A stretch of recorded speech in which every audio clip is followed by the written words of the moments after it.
Supreme court के justice Mazahir Ali Naqvi ने एक बार फिर अपने खिलाफ सुप्रीम जुडिशल काउंसिल में जारी कार्रवाई को सुप्रीम कोर्ट के सामने चैलेंज कर दिया है। जस्टिस मज़ाहिर अली नकवी के खिलाफ शिकायत सुप्रीम जुडिशल काउंसिल में ज़ेर समाअत हैं और उन्हें 2 शो कॉज नोटिस जारी हो चुके हैं। 20 नवंबर को जस्टिस मज़ाहिर अली नकवी ने पहले शो कॉज नोटिस और सुप्रीम जुडिशल काउंसिल की कार्रवाई को चैलेंज किया था और आज दोबारा सुप्रीम कोर्ट में आईनी दरख्वास्त दायर कर दी है। इसके अलावा जस्टिस मज़ाहिर अली नकवी ने सुप्रीम कोर्ट के बेंच तश्कील देने वाली 3 रुकनी कमेटी को खत लिखकर अपना मुकदमा जल्द समाअत के लिए मुकर्रर करने की सदा भी की है।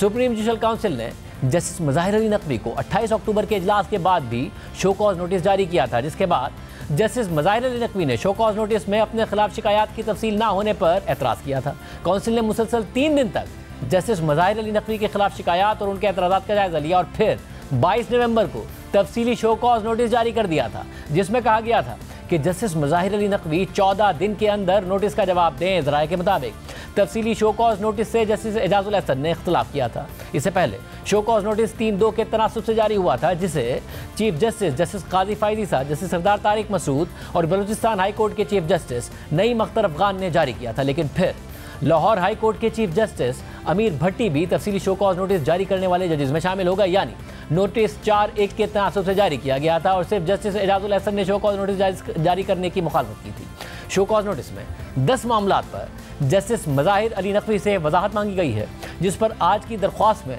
जस्टिस मज़ाहिर अली नकवी ने एतराज़ात भी किए हैं और जवाबात भी दिए हैं। जस्टिस मज़ाहिर अली नकवी ने अपनी दरख्वास्त में लिखा है कि 16 फरवरी को गुलाम महमूद डोगर केस में पंजाब के इलेक्शन का मामला उस वक्त के चीफ जस्टिस को भिजवाने के बाद उस वक्त के काबीना अरकान ने मेरे खिलाफ बदनीयती पर मबनी मुहिम शुरू कर दी थी। उन्होंने मेरे खिलाफ प्रेस कॉन्फ्रेंसेस की, बदनीयती पर मबनी बयानात दिए और मीडिया ट्रायल किया। इसी पस मंज़र में बार काउंसिल्स, खासतौर पर पाकिस्तान बार काउंसिल के अरकान उस वक्त के वज़ीर आज़म यानी शहबाज शरीफ और काबीना अरकान से मिले और फिर मुख्तलिफ बार काउंसिल्स, खासतौर पर उस वक्त बरसर इक़्तिदार जमात के करीब बार काउंसिल्स ने मुझे मिसकंडक्ट के झूठे इल्ज़ामात पर निशाना बनाना शुरू कर दिया। सुप्रीम जुडिशल काउंसिल में मेरे खिलाफ शिकायत सियासी हैं और इसलिए दायर की गई क्योंकि मैंने अपनी आईनी जिम्मेदारी निभाते हुए पंजाब में इंतखाबात के इल्तवा से होने वाली आइन की खिलाफ वर्जी को उजागर किया था। जिसे मज़ाहिर अली नकवी ने अपनी दरख्वास्त में 17 सवालात भी उठाए हैं, जिनमें से ज़्यादातर हम आपके सामने रखते हैं। पहला सवाल यह है कि क्या सुप्रीम जुडिशल काउंसिल की कार्रवाई पहला शो कॉज नोटिस और दूसरा शो कॉज नोटिस कानूनी अख्तियार और कानूनी असर के बगैर हैं?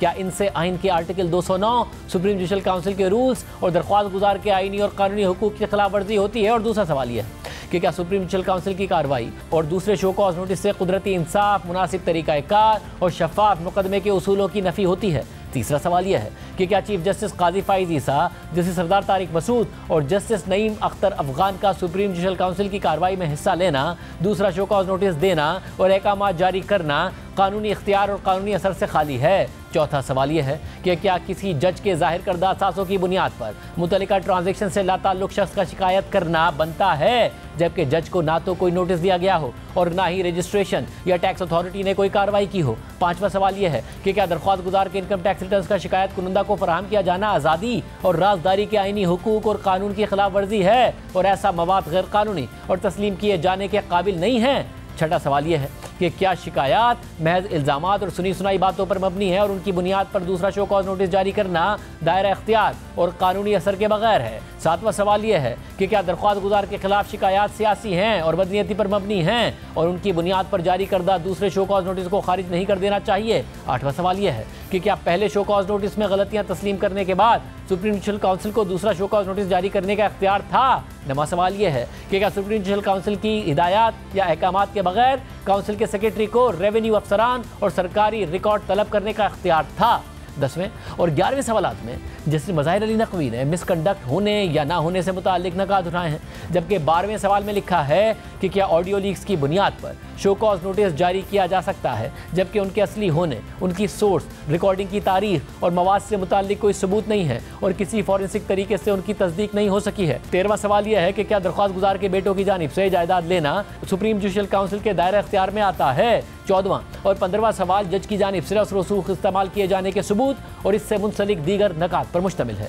16वां सवाल यह है कि क्या दरख्वास्त गुजार को शफाफ समात का बुनियादी हक हासिल है और सुप्रीम जुडिशल काउंसिल पाबंद है कि गैर जानिबदारी से काम करे? 17वां और आखिरी सवाल यह है कि क्या दरख्वास्त गुजार को तरीक़ाकार से मुतालिक तमाम हुकूक से महरूम करना और कार्रवाई के लिए किसी तरीक़ाकार का तयन न करने से तमाम कार्रवाई कानूनी अख्तियार और कानूनी असर के बगैर है? जैसे मज़ाहिर अली नकवी ने साबिक चीफ जस्टिस उमर अता बदियाल के हवाले से भी लिखा है कि उन्होंने 29 मई को मुझे शिकायत भिजवाए बगैर और जवाब का मौका दिए बगैर शिकायत को जस्टिस सरदार तारिक मसूद के पास राय देने के लिए भिजवा दिया। जस्टिस सरदार तारिक मसूद ने 29 मई से 25 सितंबर यानी 122 दिनों तक इन शिकायत पर गौर किया और फिर अपनी रिपोर्ट मौजूदा चीफ जस्टिस जस्टिस काजी फायजी साहब को भिजवा दी, मगर मुझे इसकी कॉपी तक नहीं दी गई, बल्कि उसे मीडिया को लीक करके बहस का मौजू बना दिया गया। जिस मज़ाहिर अली नकवी ने दोनों शो कॉज नोटिस का मतन दरख्वास्त में शामिल करके हर नुक्ते पर एतराज़ात उठाए हैं और सुप्रीम जुडिशल काउंसिल की पूरी कार्रवाई को ही गलत करार देने की इस्तदा की है। जिसे मज़ाहिर अली नकवी ने सुप्रीम कोर्ट से इस्तदा की है कि सुप्रीम जुडिशल काउंसिल की कार्रवाई को कानूनी इख्तियार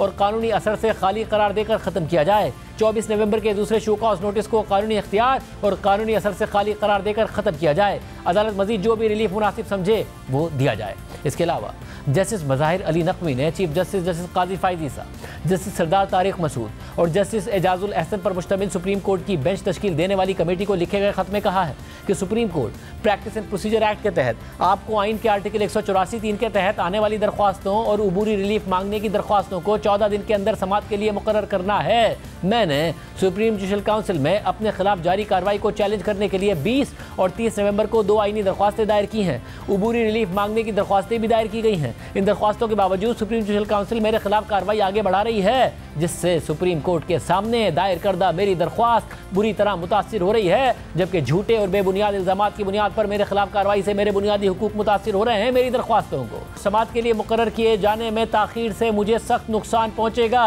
और अगर इस दौरान कोई हुक्म जारी किया गया तो उससे मेरी दरख्वास्तों में उठाए गए नकात बेकार हो सकते हैं। इस तनाजुर में मैं इस्तदा करता हूँ कि मेरी दरख्वास्तें ऐसे बेंच के सामने लगाई जाएं जिसमें कोई भी अपने ही मुकदमे में मुंसिफ नहीं बन सकता कि उसूल के तहत कुछ जजेस शामिल ना किए जाएं। यानी जस्टिस मज़ाहिर अली नकवी का इशारा इस तरफ है कि सुप्रीम जुडिशल काउंसिल के जिन जजेस पर उन्होंने एतराज़ किया है, यानी सुप्रीम कोर्ट से चीफ जस्टिस जस्टिस काजी फायदी साहब और जस्टिस सरदार तारिक मसूद, इस बेंच का हिस्सा ना बने।